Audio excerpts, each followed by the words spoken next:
नमस्कार सभी पेंशन धारकों का स्वागत करते हैं एक बार फिर से हमारे इस YouTube चैनल पर। दोस्तों, इस वक्त की पेंशन धारकों के लिए बहुत बड़ी और इम्पोर्टेंट खबरें निकलकर सामने आ चुकी है। जी हाँ दोस्तों, पहली बड़ी खबर की बात करें तो EPS 95 पेंशन वृद्धि 2026 को लेकर ताज़ा समाचार निकलकर सामने आ चुका है। न्यूनतम पेंशन 1000 रुपये से बढ़ सकती है। जाने क्या आप इस वृद्धि के पात्र होने वाले हैं या फिर नहीं। तो आखिरकार दोस्तों, न्यूनतम पेंशन जो है वो 1000 रुपये की स्तर से किस तरीके से बढ़ेगी और अब जो है इस वृद्धि के आप पात्र होने वाले हैं या नहीं होने वाले हैं, इसको लेकर कौन सा बड़ा अपडेट निकलकर सामने आया है, इसके बारे में दोस्तों आज इस वीडियो के अंदर बात करेंगे। और इसी के साथ यहाँ पर हम सभी को जानकारी दी जाएगी अगली बड़ी खबर को लेकर। तो यहाँ पर हम सभी के लिए योगी सरकार का कर्मचारियों को बड़ा तोहफा डीए हैक को लेकर आ चुकी है बहुत बड़ी अपडेट। यहाँ पर 2% बड़ा महंगाई भत्ता। जी हाँ तो दोस्तों, सरकार की ओर से कर्मचारियों को बड़ी खुशखबरी दी गई है। 2% महंगाई भत्ता बढ़ाने का ऐलान कर दिया गया और इस संबंध में आदेश भी आप सभी के लिए जारी किया गया है। तो इसके बारे में ही आज की इस वीडियो के अंदर बात करेंगे। इसलिए आप सभी पेंशन धारकों और कर्मचारियों से एक ही निवेदन करते हैं कि आज का ये वीडियो आप सभी के लिए बहुत ज्यादा महत्वपूर्ण होने वाला है।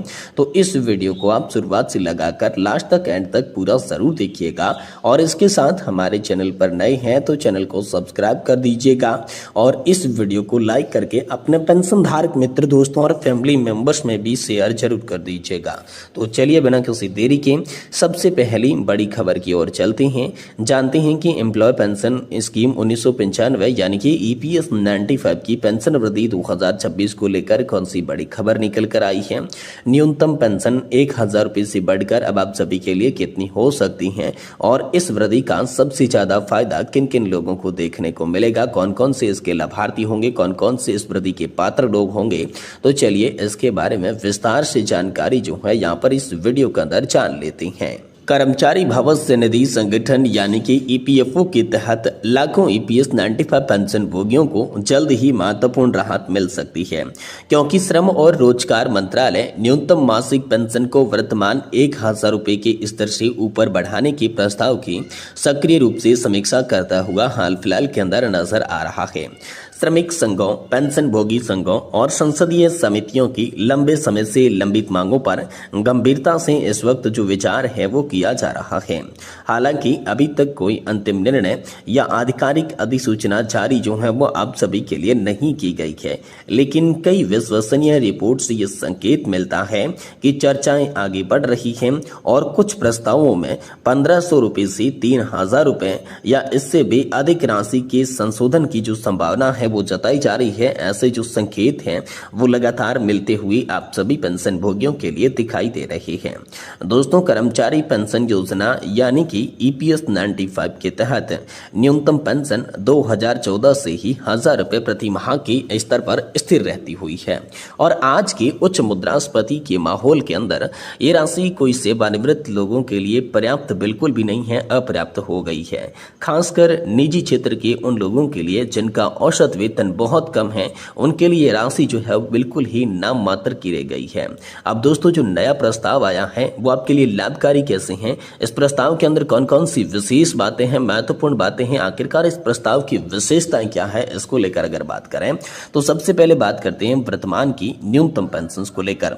तो दोस्तों, 1000 रुपये प्रति माह की जो कि केंद्र सरकार के द्वारा बजटीय सहायता के साथ गारंटीड आपको पेंशन यहाँ पर दी जाती है और इसमें प्रस्तावित वृद्धि को लेकर बात करें तो सक्रिय रूप से समीक्षाधीन है आप सभी के लिए। हाल फिलहाल में इसकी प्रस्तावित वृद्धि आमतौर पर चर्चाओं में 2000 रुपये से 3000 रुपये की वृद्धि जो है वो आप सभी के लिए शामिल हो रही है, जबकि कुछ यूनियन सदस्यों की मांग है कि इसे 7500 रुपये यानी कि 7500 रुपये की जानी चाहिए। प्रस्तावित वृद्धि 7500 रुपये की है। वहीं दोस्तों, इसी के साथ अन्य कौन कौन से सुधार जो है होने वाले हैं जिस पर हाल फिलहाल में विचार किया जा रहा है, यानी कि विचाराधीन विचाराधीन अतिरिक्त सुधारों को लेकर बात करें तो पेंशन गणना के लिए वेतन सीमा को यहाँ पर 1500 रुपये से बढ़ाकर 2500 रुपये करना, ये हम सभी के लिए दोस्तों 15,000 रुपये से बढ़ाकर 25,000 रुपये करना, ये प्रस्ताव जो हैं वो हम सभी के लिए विचाराधीन है। वहीं सबसे ज़्यादा जो फायदा है वो किसे देखने को मिलेगा, तो कम पेंशन योग्य वेतन यानी कि 15,000 रुपये से कम या फिर लगभग 15,000 रुपये वाले पेंशन भोगी जिन्हें वर्तमान में केवल न्यूनतम गारंटी प्राप्त हो रही है, उनको इसका सबसे ज़्यादा फायदा मिलेगा। ऐसे सदस्य जिनके पास कारखानों, खुदरा, लॉजिस्टिक, सुरक्षा और अन्य संगठित निजी क्षेत्र की नौकरियों में 10 यहाँ पर 20 प्लस सेवाओं का अनुभव है, उनको फायदा होगा। कम आय वाले सेवानिवृत्त लोग बढ़ती जीवन की लागत से जो जूझ रहे हैं उनको फायदा होगा। अब ईपीएफओ ने मजबूत परिचालन प्रदर्शन दिखाया है। वित्तीय वर्ष 2025-26 में 83.1 मिलियन दावों का निपटारा किया गया। साथ ही ऑनलाइन पेंशन संस्करण और जीवन प्रमाण पत्र जैसी डिजिटल सेवाओं का विस्तार भी जो है वो हाल फिलहाल में ईपीएफओ की ओर से किया गया, कर्मचारी भविष्य निधि संगठन की ओर से किया गया। लेकिन इस महीने के अंदर यहाँ पर वर्तमान स्थिति आज तक को लेकर बात की जाए तो सरकार इस बढ़ोतरी की वित्तीय प्रभावों का जो मूल्यांकन है वो हाल फिलहाल के अंदर कर रही है, क्योंकि किसी भी बढ़ोतरी के लिए अतिरिक्त बजटीय सहायता की जो यहाँ पर आवश्यकता है वो बहुत ज्यादा होती है। एक संसदीय समिति ने इस तरह के संशोधनों के माध्यम से सामाजिक सुरक्षा को मजबूत करने की आप सभी के लिए पुरजोर सिफारिश की है। अब तक कोई आधिकारिक घोषणा जो है वो नहीं की गई है और पेंशन भोगियों को कर्मचारी भविष्य निधि संगठन यानी कि ईपीएफओ या श्रम मंत्रालय से पुष्टि की प्रतीक्षा करने की जो सलाह है वो यहाँ पर दी जाती है। ये लगातार जो हम सभी के लिए बड़ा अपडेट है वो निकल कर सामने आ चुका है। इसी के साथ बात करते हैं अगली बड़ी खबर को लेकर, तो डीए हैक को लेकर शानदार अपडेट जो है वो आप सभी के लिए निकल कर सामने आ चुका है। योगी सरकार का कर्मचारियों को बड़ा तोहफा बताया जा रहा है। 2% बढ़ा आप सभी के लिए महंगाई भत्ता। जी हाँ, तो दोस्तों उत्तर प्रदेश के लाखों सरकारी कर्मचारियों और पेंशन भोगियों के लिए एक अच्छी खबर सामने जो है वो आ रही है। सरकार ने महंगाई भत्ता यानी कि डीए में 2% की बढ़ोतरी को लेकर घोषणा कर दी है। इससे ये 58% से बढ़कर 60% हो गया है और इस संबंध में औपचारिक आदेश अपर सचिव मुख्य सचिव वित्त दीपक कुमार की ओर से जारी भी कर दिया जा चुका है। सरकार का ये फैसला ऐसे समय में आया जब बढ़ती महंगाई के कारण कर्मचारियों और पेंशनर्स पर आर्थिक दबाव बढ़ रहा था। डीए में बढ़ोतरी का आदेश कर्मचारियों की क्रय शक्ति को बनाए रखना और महंगाई के प्रभाव को कम करने को लेकर आया है। वहीं दोस्तों लाखों कर्मचारियों को मिलेगा इसका फायदा। जी हाँ, तो दोस्तों राज्य सरकार के अनुसार इस निर्णय का लगभग 16 लाख कर्मचारियों और पेंशनर्स को जो फायदा है वो देखने को मिलेगा। इससे लाखों परिवारों की मासिक आय में वृद्धि होगी और सरकारी कर्मचारियों को अतिरिक्त वित्तीय राहत मिलेगी। 58% से बढ़कर 60% जो है आपका महंगाई भत्ता हुआ है।